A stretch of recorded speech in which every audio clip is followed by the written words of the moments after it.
24 फरवरी 2018 ये वो डेट थी जब हम सब ने एक बहुत ही टैलेंटेड और वेटरन एक्ट्रेस श्रीदेवी को खो दिया था। श्रीदेवी करोड़ों लोगों की इंस्पिरेशन थी। नॉन फिल्मी बैकग्राउंड से आई श्रीदेवी ने इतने सालों में जो मुकाम हासिल किया था वो काबिल तारीफ था, लेकिन 2018 में उनकी अचानक डेथ ने सबको हिला कर रख दिया था। बॉलीवुड की चांदनी ने दुनिया को इस तरह से अलविदा कहा था कि उनके परिवार के साथ साथ करोड़ों फैंस उस खबर तक काफी लंबे टाइम तक बिलीव तक नहीं कर पाए थे। आपको बता दें कि श्रीदेवी की डेथ दुबई के एक होटल में हुई थी। अब साल 2018 के बाद इस बार पहली बार श्रीदेवी के पति और प्रोड्यूसर बोनी कपूर ने उनकी डेथ पर बात की है। उन्होंने श्रीदेवी की डेथ पर ऐसा खुलासा किया है जिसे सुनकर आप सभी हैरान हो जाएंगे। अब द न्यू इंडियन को दिए एक इंटरव्यू में बोनी कपूर ने अपनी पत्नी श्रीदेवी की मौत को लेकर खुलकर बात की। उन्होंने कहा कि वो नेचुरल नहीं बल्कि एक्सीडेंटल डेथ थी। बोनी कपूर ने आगे कहा कि आज भी श्रीदेवी को मैं बहुत मिस करता हूँ, क्योंकि वो उन मोमेंट्स को देखने के लिए आज नहीं है जो वो हमेशा से चाहती थी। बेटी जानवी कपूर की सक्सेस, छोटी बेटी खुशी कपूर का डेब्यू, ये सब कुछ उन्हीं का सपना था। बोनी कपूर ने कहा कि मेरी लगातार 6 फिल्में साउथ में रिलीज हुई हैं और सभी की सभी हिट हुई है। इतने सालों तक बोनी कपूर क्यों चुप रहे, इसकी वजह भी उन्होंने इस बार इस इंटरव्यू में खुलकर बताई। उन्होंने कहा कि वो नेचुरल डेथ नहीं थी, वो एक एक्सीडेंटल डेथ थी। मैंने इस पर चुप रहने का फैसला इसलिए किया था क्योंकि वहाँ पर दुबई में जांच पूछताछ उनसे की जा रही थी जो 24 से 48 घंटों तक वहाँ पर चली थी। बोनी कपूर ने अपनी चुप रहने की वजह का खुलासा करते हुए कहा कि ऐसा करने के लिए उन्हें उस टाइम अथॉरिटीज ने ही कहा था, क्योंकि इंडियन मीडिया का उन पर बहुत दबाव था।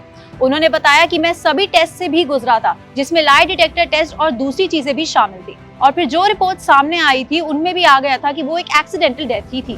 बोनी कपूर ने आगे श्रीदेवी के लाइफस्टाइल को लेकर भी बहुत बड़ी बात शेयर की है।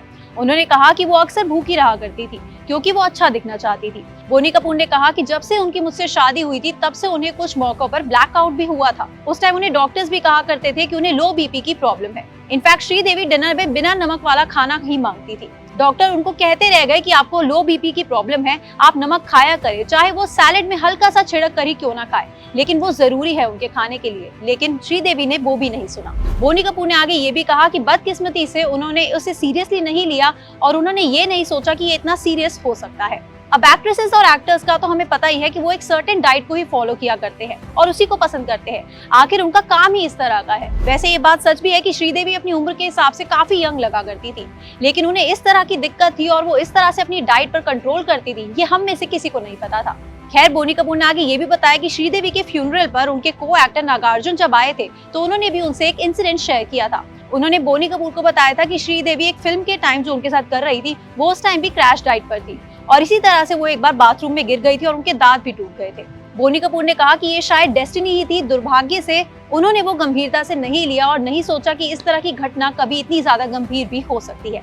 आज श्रीदेवी हम सबके बीच नहीं है, लेकिन ये जाहिर सी बात है कि जानवी कपूर हो, खुशी कपूर हो या फिर उनके हस्बैंड बोनी कपूर हो, उन्हें उनकी कमी बहुत ज्यादा खलती होगी। आज जानवी कपूर अपने करियर में काफी अच्छा कर रही हैं और खुशी कपूर की अगर बात करें तो वो अपने डेब्यू फिल्म के लिए बिल्कुल तैयार है। खैर, इसके साथ अभी के लिए इतना ही। आप श्रीदेवी की कौन सी फिल्म सबसे ज्यादा आज भी पसंद करते हैं, क्यों पसंद करते हैं, हमें कमेंट सेक्शन में जरूर बताइएगा। मैं तो नाक्षी कालरा जल्द ही मिलूंगी आपसे अगले वीडियो में। और हाँ, अगर ये वीडियो पसंद आया हो या फिर ये अपडेट पसंद आया हो और यहाँ पे श्रीदेवी के फैन हो तो जल्दी से इस वीडियो को लाइक करना, सबके साथ शेयर करना बिल्कुल मत भूलना।